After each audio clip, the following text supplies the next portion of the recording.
একজন কৃষকের ছেলে, একজন মুদি দোকানদারের ছেলে, একজন রিকশাওয়ালার ছেলেও এমপি হবে। সেই বাংলাদেশ গড়তে হলে এই পরিবারতন্ত্রকে ভাঙতে হবে। বিগত 3টি নির্বাচনে আপনারা ভালো মতো ভোট দিতে পারেন নাই। কেউ ভোট দিতে গেছেন, গিয়ে দেখেছেন যে আপনার ভোটটা দেয়া হয়ে গেছে, অথবা কেন্দ্রে ঝামেলা লাগিয়ে আপনারা আর ভোট দিয়ে ফিরে আসতে পারেন নাই। এবার কি আপনারা ভোট দিতে চান?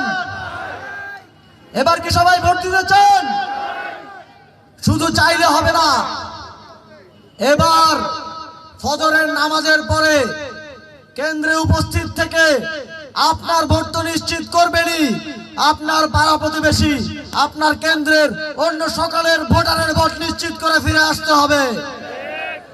11 দলীয় জোটের সকল নেতাকর্মীকে ফলাফল ঘোষণা হওয়া পর্যন্ত বিজয় ছাড়া ফিরে আসা যাবে না। আপনাদেরকে মনে রাখতে হবে, একদিনের পরিশ্রম আপনাদের 5 বছরের শান্তির কারণ হতে পারে।